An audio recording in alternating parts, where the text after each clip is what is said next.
Hello everyone, তো তোমরা সবাই কেমন আছো? আশা করছি সবাই খুব খুব ভালো আছো, আর আমিও বেশ ভালো আছি। তো আজ হচ্ছে আমাদের পুনেতে লাস্ট দিন, আর আমরা সকাল থেকে কোথাও বেরোইনি, আমাদের অনেক রাতের ট্রেন। তো ওই জন্য সকালে আর কোথাও বেরোইনি, ভেবেছিলাম বিকেলবেলা বেরোবো। বেরিয়ে আশেপাশে আর যা যা কিছু আছে দেখার মতো সেগুলো দেখে আমরা আবার রুমে চলে আসবো। আমরা বেরিয়েও ছিলাম ঠিকঠাক টাইমে, ওই 5টা নাগাদ, কিন্তু আমরা যেখানে হোটেল নিয়েছি সেখান থেকে আসতে গিয়ে আমাদের এত জ্যামের মুখে পড়তে হয়েছে, তাই জন্যই প্রায় অনেকটাই লেট হয়ে গেছে। আর গুগলে আমরা চেক করলাম, দেখাচ্ছে তো এখনও শনিবার বাড়া খোলা আছে। তো দেখা যাক সত্যি খোলা আছে কি না। বাজিরাও মাস্তানি মুভি দেখার পরে এই শনিবার বাড়া দেখার আমার ভীষণই ইচ্ছা ছিল। এর ভেতরে কিন্তু পার্কিং ফ্রি আছে, আর ভেতরে ঢোকার জন্য এক একজনের 25 টাকা করে টিকিট কাটতে হবে।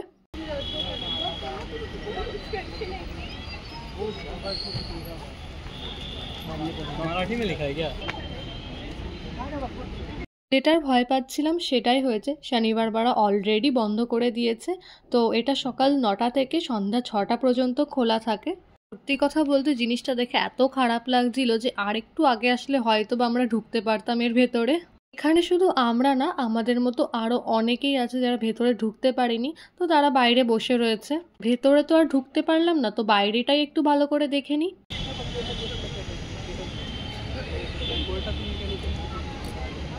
এর ইতিহাসটা তোমাদের সঙ্গে একটু শেয়ার করি। তো এই শনিবার বাড়া তৈরি হয়েছিল 1732 সালে, আর এটি 1818 সাল পর্যন্ত মারাঠা সাম্রাজ্যের পেশোয়াদের মহান আসন ছিল।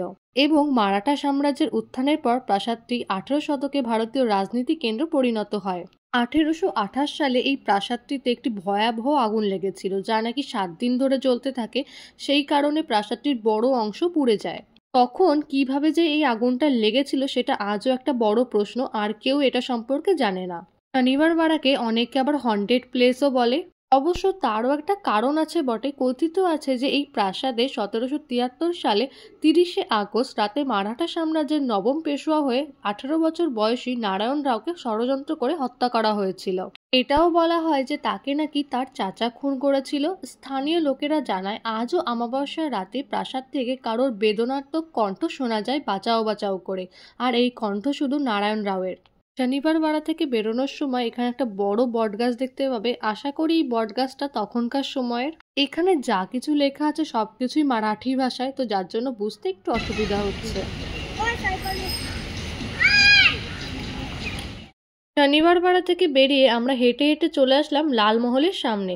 শনিবার পাড়া থেকে লালমহলের দূরত্ব ওই হেঁটে 5 মিনিট মতো সময় লাগে। আর এখানে এসেও দেখলাম যে লালমহল বন্ধ করে দিয়েছে। এটাও সকাল 9টা থেকে সন্ধ্যা 6টা পর্যন্তই খোলা থাকে। আমার মনে হয় যে আমাদের দুজনের কপালটাই আজকে খুবই খারাপ, কারণ আমরা যেখানেই যাচ্ছি সেখানেই দেখছি সবকিছু অলরেডি বন্ধ হয়ে গেছে। এই লালমহল বা শনিবার বাড়া এই দুটোই কিন্তু পুনের লক্ষ্মী রোডের একদম কাছে। আর লক্ষ্মী রোড এমনিও খুব ফেমাস স্ট্রিট শপিংয়ের জন্য।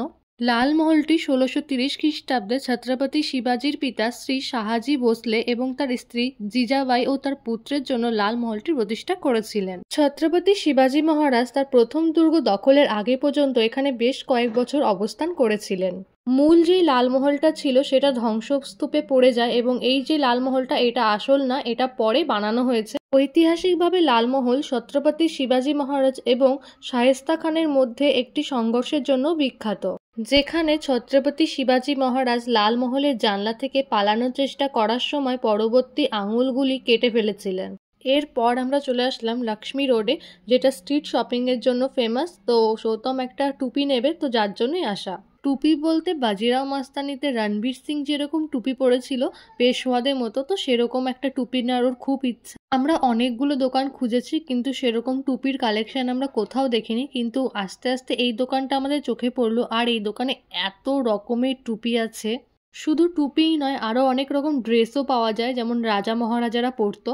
এখানে টুপির দাম 200 টাকা থেকে শুরু, 5000 টাকা দামেরও টুপি আছে।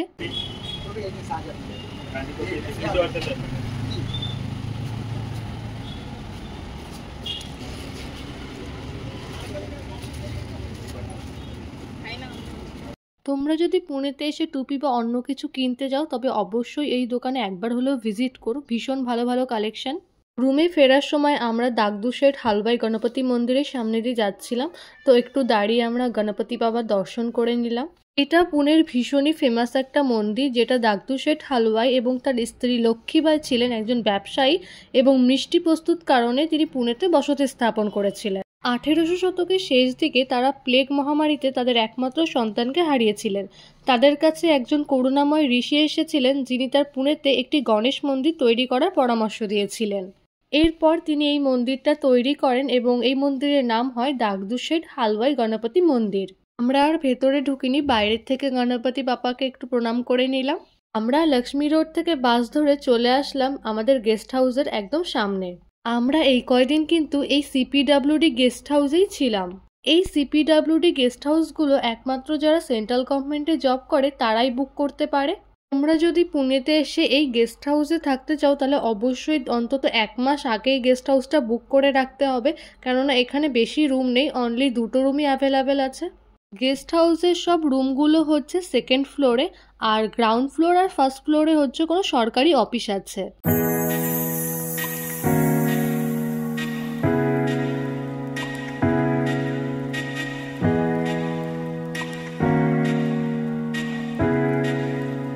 লিফটে করে আমরা চলে আসলাম সেকেন্ড ফ্লোরে। আর সেকেন্ড ফ্লোরটা তোমাদের একটু ভালো করে দেখিয়ে দিই। তো এটা হচ্ছে কিচেন, এখানেই রান্না বান্না হয়। আর আমরা চলে এসেছি আমাদের রুমের সামনে, তো আমরা গেটটা খুলে নেব। এরপর একটু ফ্রেশ হয়ে আমরা খেতে চলে আসবো, কেননা খেতে ডাকছে আমাদের। 2000 years later. আমরা একেবারে ব্যাগটা গুছিয়েই খেতে চলে এসেছি যাতে লেট না হয়।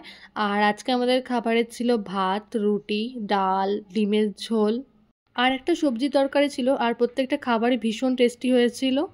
আমাদের ব্যাগ গোছানোও হয়ে গেছে আর এদিকে আমিও একদম রেডি হয়ে গেছি। তো ছোট্ট করে তোমাদের একটা রুম ট্যুর দিয়ে দিই। সামনে আছে একটা বড় আয়না, তার সামনে আছে একটা বড় টেবিল, আর এখানে একটা এক্সট্রা জাজিম দেওয়া রয়েছে। আর এখানে আছে বড় একটা খাট। আর রুমটাও কিন্তু ভীষণই পরিষ্কার পরিচ্ছন্ন ছিল। তো এই সাইডে রয়েছে এসি, আর এখানে একটা আলমারিও দেওয়া রয়েছে। বেডের পাশেই রয়েছে একটা কর্নার টেবিল, আর তার পাশে রয়েছে একটা আলমারি। আলমারির ভেতরে রাখা ছিল একটা বেডশিট, একটা এক্সট্রা কম্বল আর কিছু হ্যাঙ্গার রাখা ছিল। এত বড় একটা রুমের ভাড়া আমাদের মাত্র পড়েছে 350 টাকা করে পার নাইট। এই সাইডে ছিল একটা টিভি রাখা আর তার নিচে ছিল একটা টেবিল, আর এখানে আরও একটা বসার জায়গা ছিল। রুমের সাথেই ছিল অ্যাটাচ বাথরুম। তো বাথরুমটাও তোমাদের একবার দেখিয়ে দিই। বাথরুমটাও বেশ পরিষ্কার পরিচ্ছন্নই ছিল। তো এখানে গিজারেরও ব্যবস্থা আছে। আমরা চলে এসেছি পুনে স্টেশনে, আর এখন বাজে 12টা মতো। আমরা অনেক আগেই চলে এসেছি, আমাদের ট্রেন এখনও অনেক লেট। আগেই বেরোনোর একটাই কারণ, সেটা হচ্ছে অচেনা জায়গা, তো যার জন্য আমরা আগে আগে স্টেশনে চলে এসেছি। আজকের মতো তাহলে ভিডিওটা এখানেই শেষ করছি, দেখা হবে পরের কোনো ব্লগে। আর আমার এই ভিডিওটা যদি তোমাদের ভালো লেগে থাকে তবে অবশ্যই লাইক করে দিও, আর চ্যানেলে নতুন হলে সাবস্ক্রাইব করে দিও।